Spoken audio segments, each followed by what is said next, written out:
In the last 6 months, 5 rugby players have had serious spinal injuries, with a 17-year student losing his life last Friday as a result of the injury.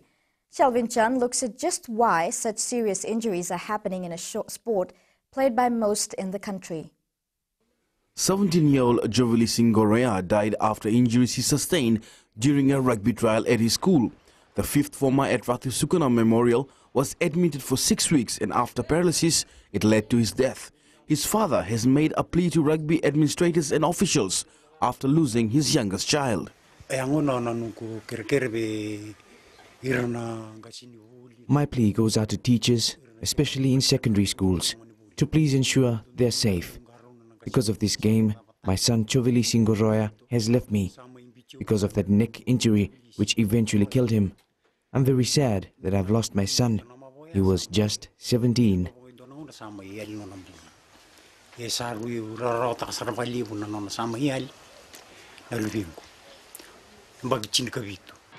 All serious neck injuries this year has been attributed to rugby. It's been a bad year, and it's all rugby. And of that, one with a scrum and the rest with tackles. According to Dr. Eddie McKaig, for a player to get seriously injured and break his neck shows that simple rugby laws are not being followed. Or spear tackles, you aren't allowed to do that. And of these who've had injuries, and the tackles, there have been 2 schoolboys. One during a game and one during practice. There is also concern that during most rugby matches, paramedics are not present at the ground, leading to more injuries.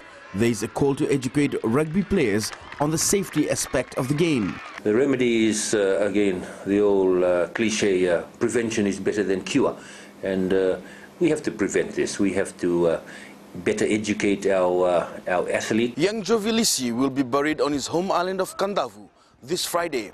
His death highlights a serious need to look at the basics of the game and enforcement of laws to ensure that player safety is priority. Shelvin Chand, FBC Sports. Tailevu Neitasiri has posted the highest score in Fiji soccer this year, trouncing Levuka 22-1 an hour ago in the Fiji Sun GP Batteries National Football League. Levuka fielded 9 men after playing Lami yesterday.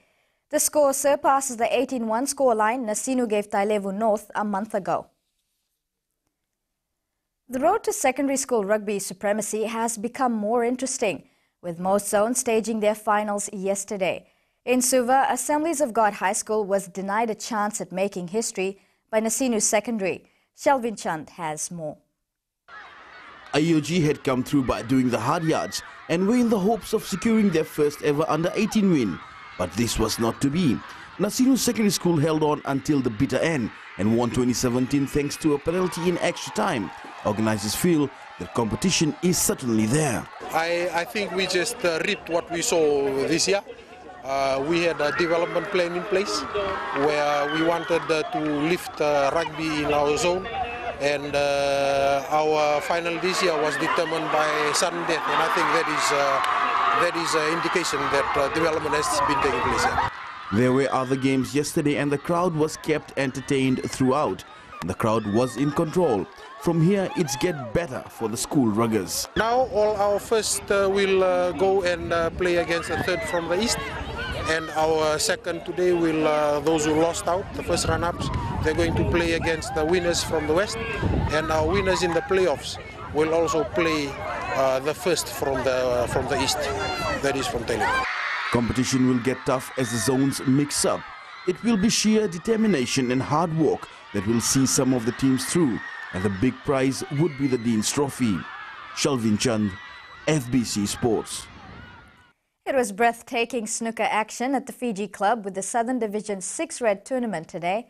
Players were aiming to beat the reigning champion in the shorter version of the game. Akasita Tale with all the action from the tables. It may be considered a minor sport, but the pressure to perform at the highest level is always there. The players at Fiji Club who were aiming to take the sport to another level. More enthusiasm was shown as the 6th Red tournament proved to be shorter, faster and more entertaining.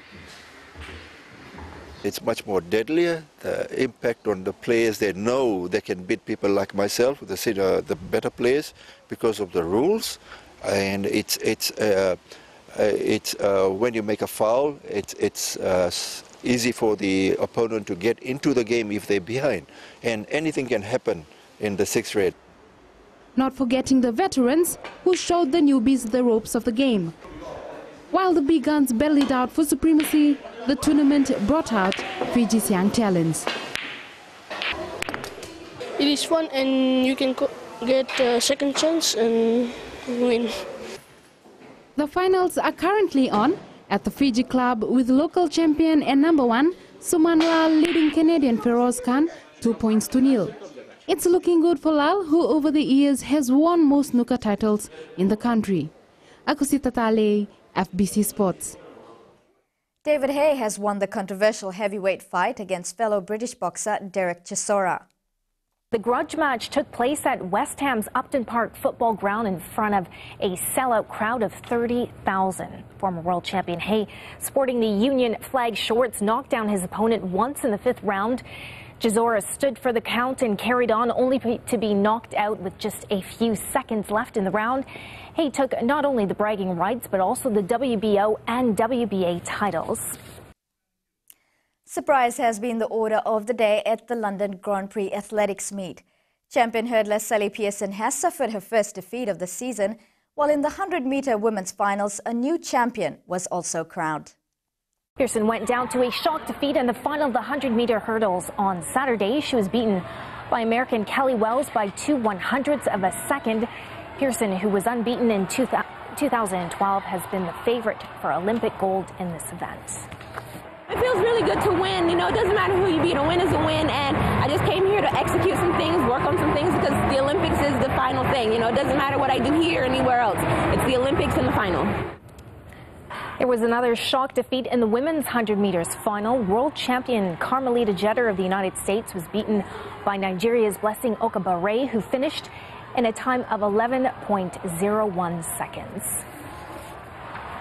Christophe Lemaitre of France won the 200 meters in a personal best time of 19.91 seconds. He finished ahead of Dutchman Charon Di Martina and Marvin Anderson of Jamaica.